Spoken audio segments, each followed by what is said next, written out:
Well, good morning, everybody. It's 9 o'clock, and it's March 12th, and this is Grampy Donuts on the inaugural broadcast of Grampy Donuts tells Redbird and Bluebird stories. And, well, I've been working on this for a long period of time. I raised my kids to these stories and told them every morning as we would drive to school. But we come from Nevin Falls here in northern Illinois, and it's just outside Chicago and just east of the Mississippi and in the heartland of America. And I've been privileged to tell these stories over a long period of time as I took my kids to school, and we just had fun. And it was sort of a make-up time every morning. We'd get up, and my son Andrew and I would, when he was getting ready to go to daycare, we'd pack him up, and there was this donut store that was here in Nevin Falls, and we'd stop and pick up a donut or two and maybe some chocolate milk. And he loved Coke. He was a Coke kid, Diet Coke. But, got to get the kids ready to go to daycare and have some fun. And then as his brother Adam came along, we ended up having a traditional every day going to the donut shop. So in this inaugural broadcast, what we're going to do is that we're going to begin the series called Redbird and Bluebird Stories. And these stories were made up completely out of nowhere one day when we were traveling. When the kids were small, I like traditional things. I am a baby boomer, and we would put on a little Frank Sinatra music in the background, so the kids were raised with that. But one morning, we were talking about, just a little story, and I love the time that I spent with my kids in the morning, taking them down to the grade school as they got older. And so in that bonding moment one morning, we just decided, I decided, we got done with the donut shop. We had about a 5-minute drive. And I started telling a story, and it was about Redbird and Bluebird. And where it came from, I have no idea. But since we're going to try to put these stories into a context anywhere from 3 to 5 minutes long, they'll be coming out on Sunday mornings. And if you're a Facebook friend of mine on Grampy Donuts, there might be some surprises during the week and some updates and some other stories that we might start and just have some fun talking about donuts and exercise and actually a good diet and a great way to spend time with your family. That's eating, turning off the cell phones, turning off the electronics, and just telling stories. So a little preamble here with Redbird and Bluebird. It was, again, an imaginary story that began sometime probably back in around 1992. And a little bit of how Redbird and Bluebird came about and what they are. Basically, they were two alien beings that were brought here. We really don't get into that initially, but it'll come out as the weeks go on. And they were dropped off in a tree on Halloween night. So let's begin the stories. Now, if you're going to be a kid doing this, and this is the way these stories start, and you all have to do the same thing, and my kids will attest to it, this is what you have to do to begin the story. The way it goes is this. Redbird and Bluebird stories. Rock! Now, I don't know if I heard many of you do that, but we got to do it again. You want the story to come on. It's Redbird and Bluebird stories. Bark! So you're going to have to work on your bark. But that's every week. It's going to be fun. So here we go. So it's Halloween's night here in Nevin Falls. And up in a tree is Redbird and Bluebird. Now these aren't your normal Redbird or Bluebirds. These two are actually young brothers and just after their infancy. We're dropped off here on planet Earth, and we don't know why, but they're from a planet far, far away. And Redbird and Bluebird are quite large, actually. Redbird weighs about 500 pounds. He has 5 eyes strung across his face, feathers coming out of his head, and 2 sets of wings and the funniest feet you could ever imagine. They sort of look like springs, and he sat there in the tree and just looking around, sitting next to his brother Bluebird, who only had 3 eyes but a more regal character with a shiny coat. He weighed about 350 pounds, and Redbird weighed about 500 pounds. And again, can you imagine that? Sitting in an oak tree in fall. And they look down, and they don't even know why they're there. They had a mother.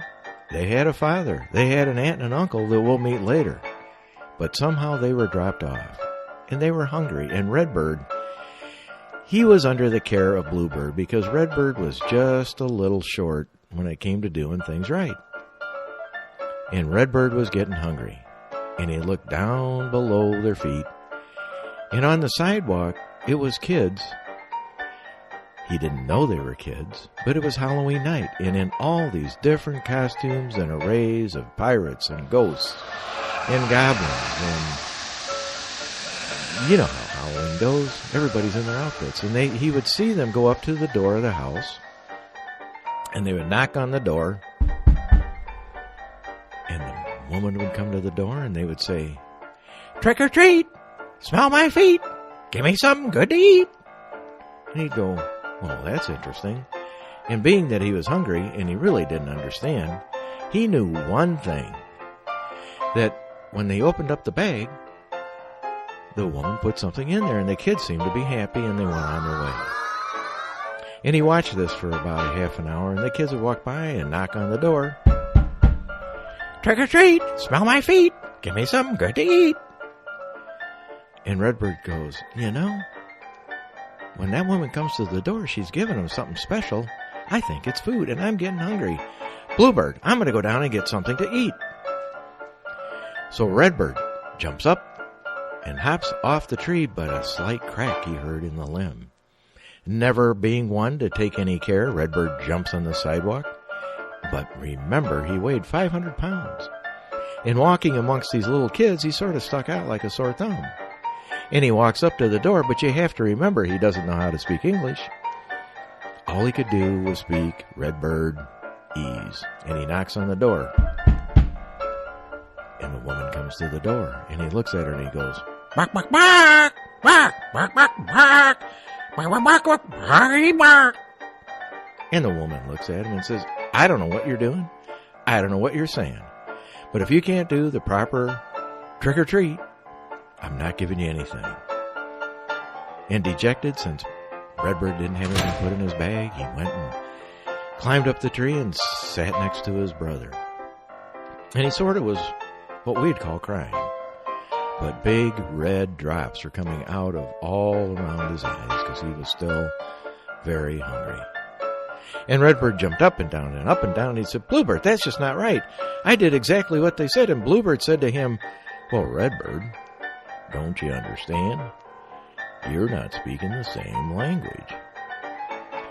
So Redbird, trying again, he decided he's going to jump off the branch. And he hears a little crack, and he lands on the sidewalk. And being that he weighs 500 pounds, he actually broke the sidewalk. But he went up to the door and again knocked. And a woman comes to the door. She goes, "Not you again." And Redbird stands there and he tries again. "Bark, bark, bark, bark, bark, bark, bark, bark." And the woman said, "No, I'm not giving you anything. If you can't ask properly on Halloween, I'm giving you nothing." Well, dejectedly, Redbird heads back down the sidewalk, climbs up the tree, so dejected, and BlueBird looks at him and says, "Well, Redbird, don't you understand?